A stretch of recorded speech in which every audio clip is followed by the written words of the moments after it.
Hello, my name is Kate Pearce. My background is in journalism and I now work in public relations. I've been asked by Business South to interview some of the leading business people in the Central South region for a series we're calling Business Insights. The idea for this came about following a conversation with Sarah Timberlake, the CEO of Business South. And she was telling me about the high level discussions that have been going on online during the lockdown at events organised by Business South. On those events, we had business leaders sharing their experiences and helping each other through the uncharted territory.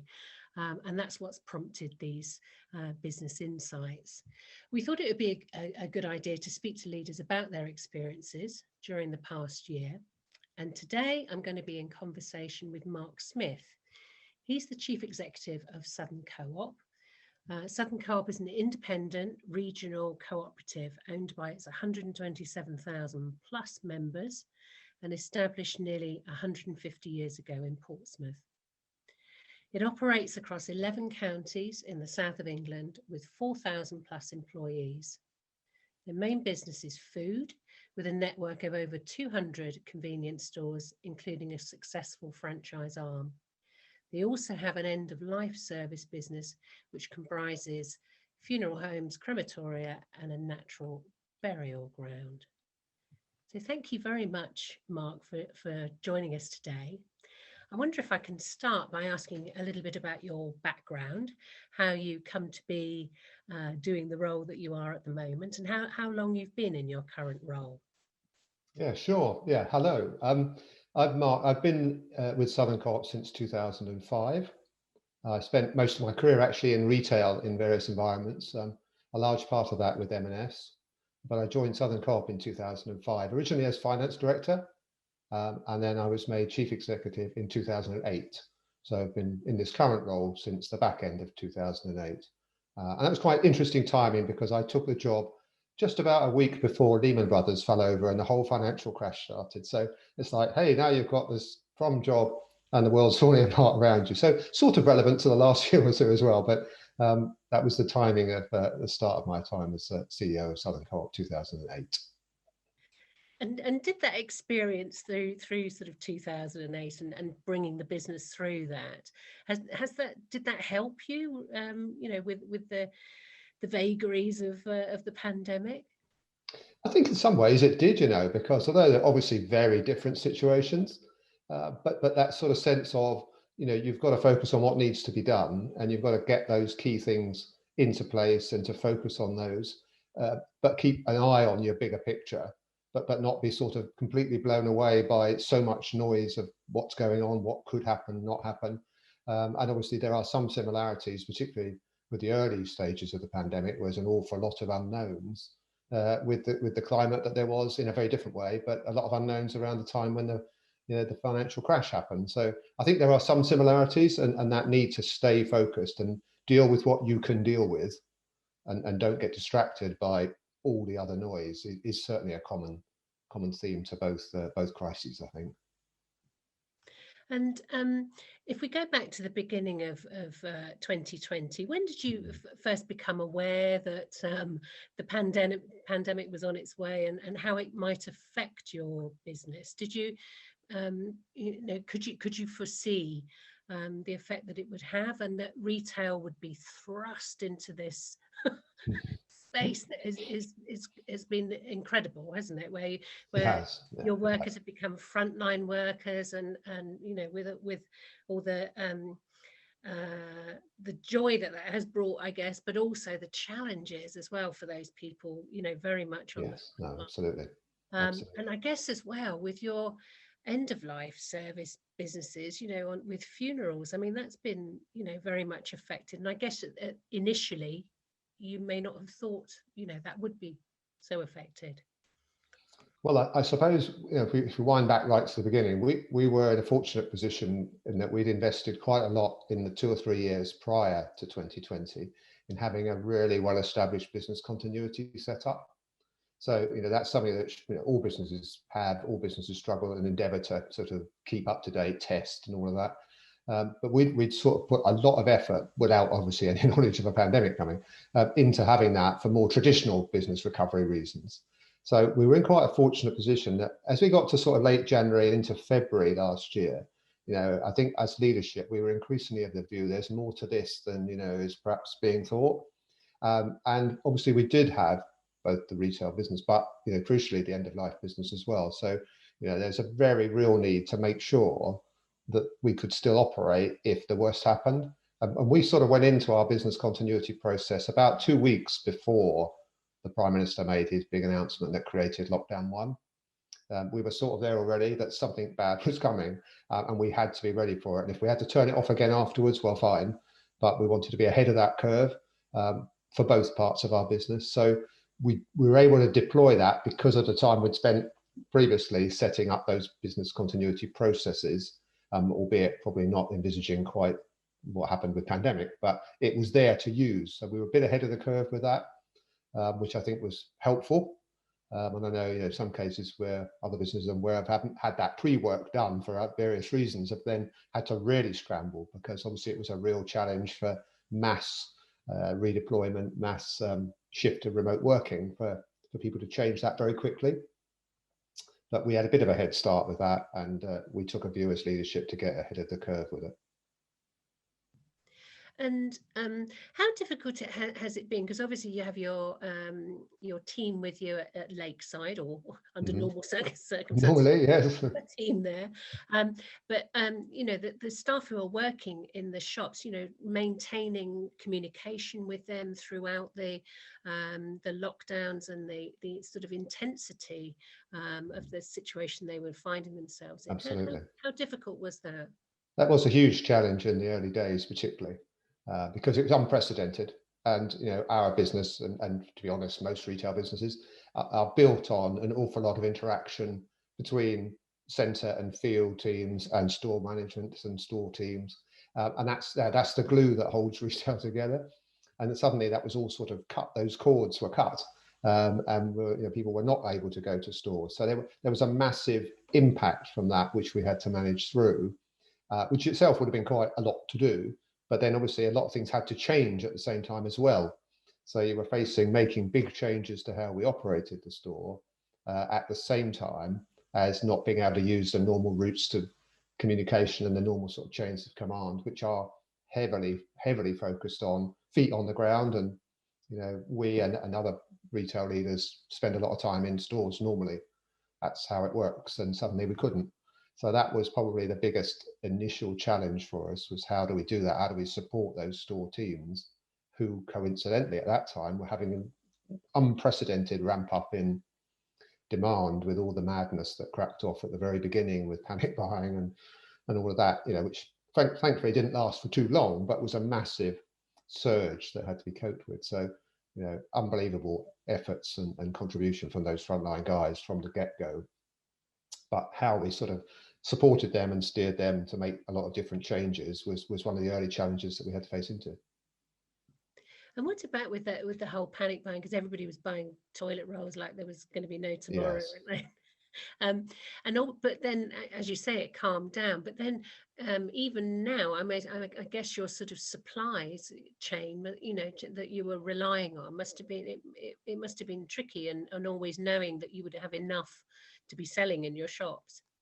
Yeah, and I think this is one of the things that sort of hopefully is sort of registered more generally with societies. The retail supply chains generally, not just ours, are very sophisticated and incredibly efficient things, and they are historically probably taken for granted.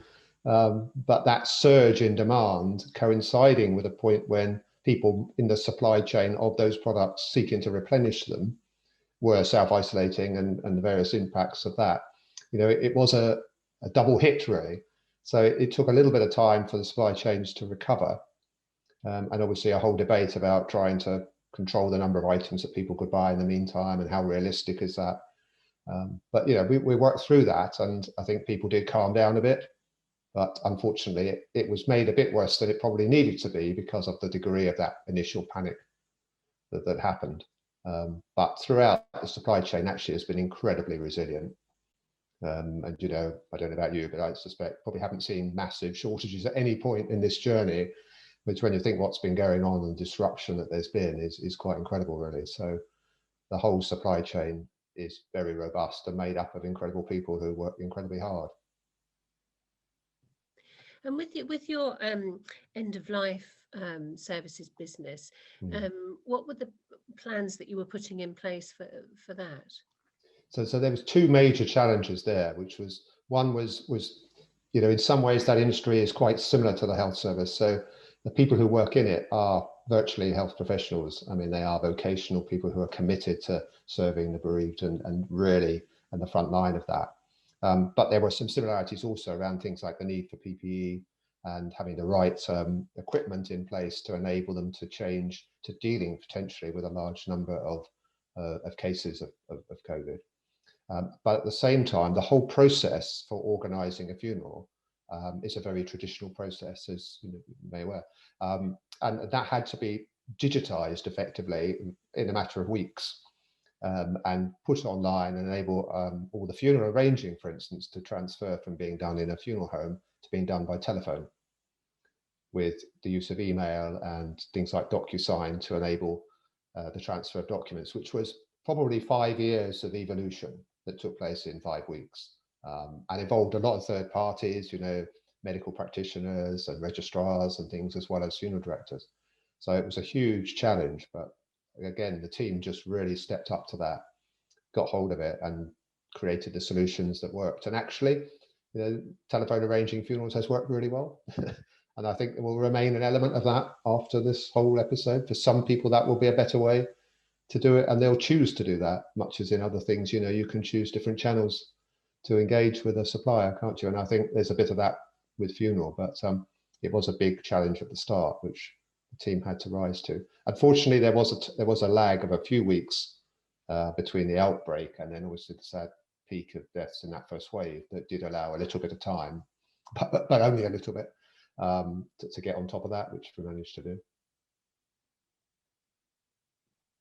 And uh, being a leader through the pandemic, you talked about how you sort of drew on the experiences of 2008, but Mm. have what else have you been able to draw on to sort of help you find a way through? I guess working with your team, even though it's remotely, has been you know, helpful, but ultimately people are looking to you, aren't they, for Yes. the answers?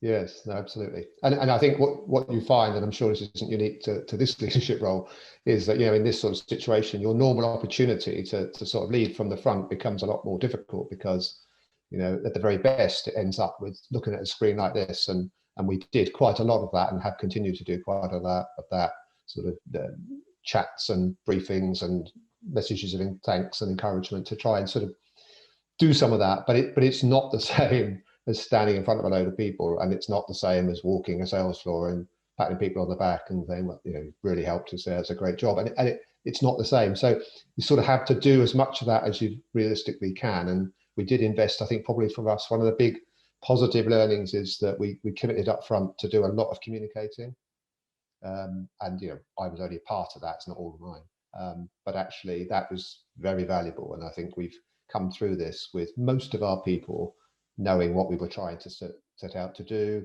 knowing where we were with things, knowing what was going on, and you know, being thanked appropriately for their part of it. So I think that's a major learning for us, that was the right thing to do, and we should keep doing it.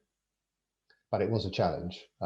In terms of her previous experience of that, no direct equivalents, but I have in previous jobs elsewhere run teams that are remote. At one time with M&S, I had a team based abroad. So there's some similarities there where you had to use other ways to get the connection, to get the comfort of what was happening. Except at that time, obviously, you periodically go and visit them, which wasn't an option this time. But so some previous, but no direct equivalents really. And what would you say has been the greatest challenge? I mean, sort of personally for you, but also for the business. I think, in terms of me personally, I think probably just being able to put trust in people remotely and not have the follow-up opportunity to sort of work with them directly and shoulder by shoulder to make things happen, but to be more remote to that process than normal. So I think that's a sort of leap of faith. Now, luckily, we've got an incredibly strong team with loads of talent in it, and it's been great.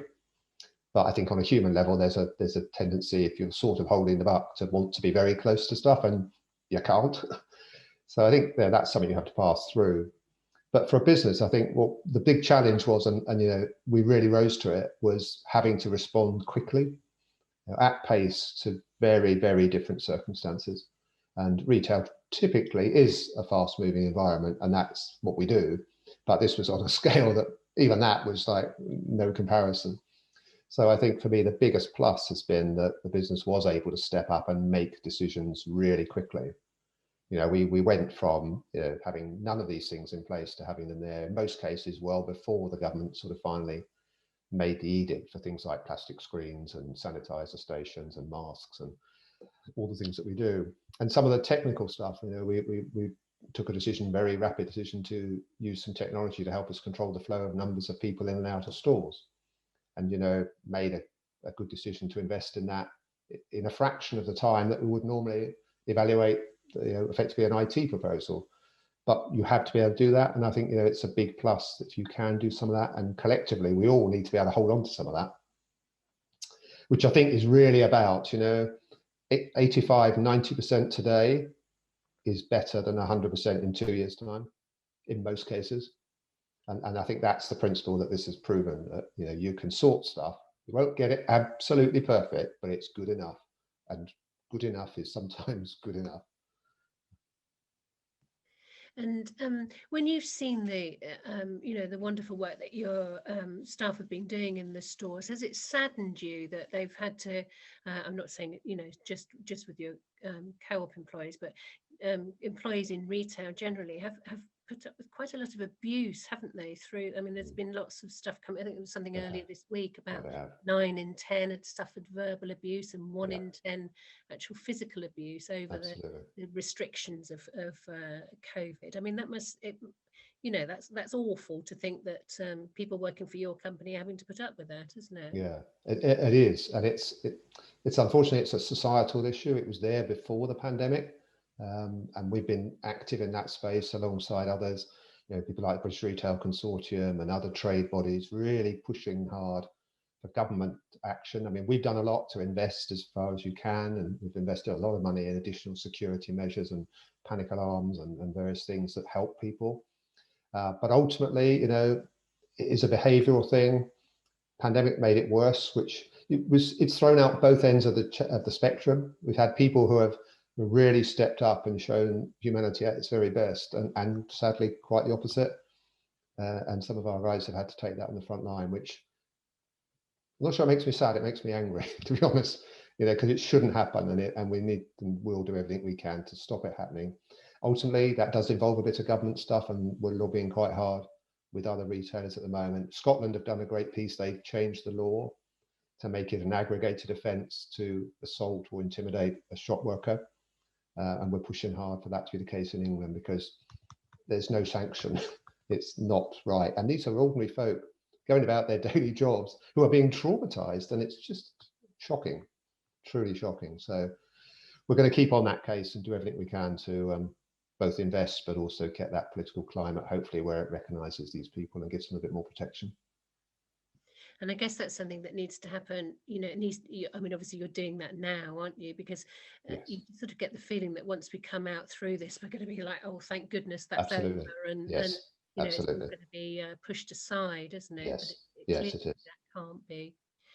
And maintaining focus through this past year, yes, something of a challenge as well. How have you done that? How have you managed to keep with it? Strong coffee. Lots of strong coffee. No, I mean, it's a serious point, isn't it?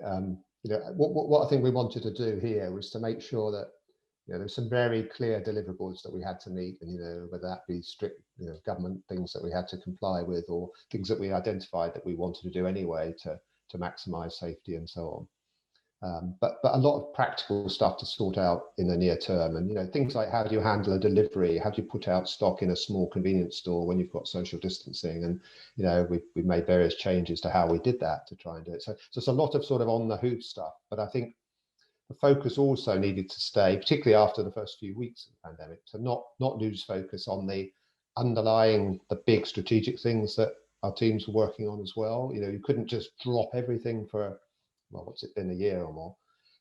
And so we tried to sort of keep people focused on those who needed to be directly involved in those short-term reactive measures were, but others, project teams, for instance, have continued to develop some of those longer-term strategic things that they were working on.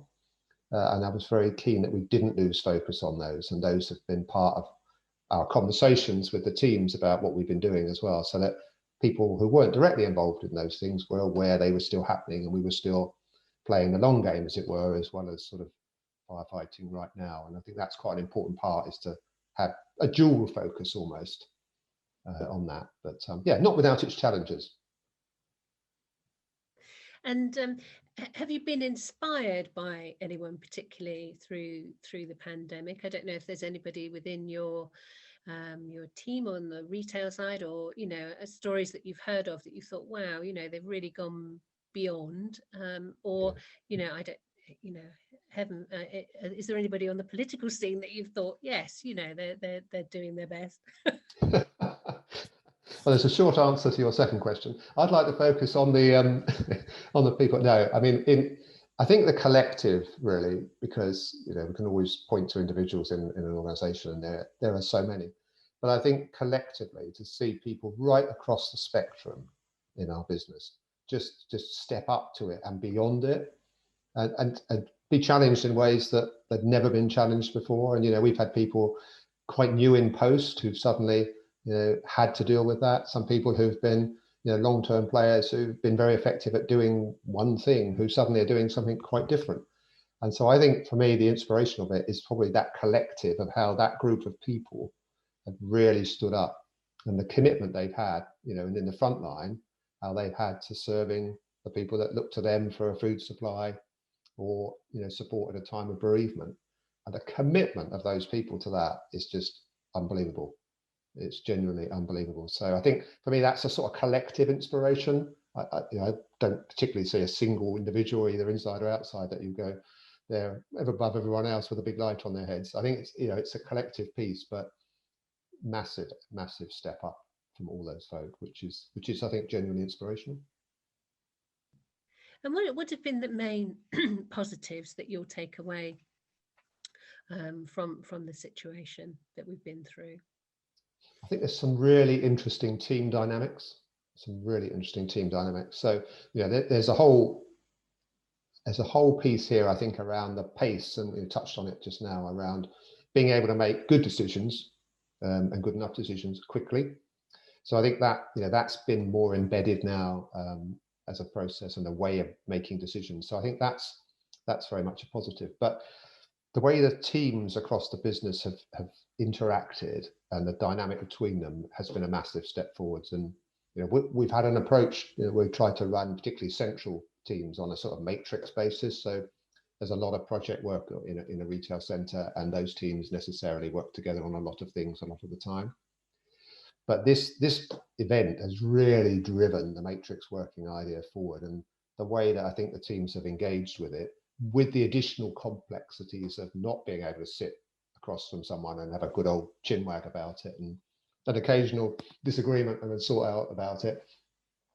But they've really sort of got themselves working together.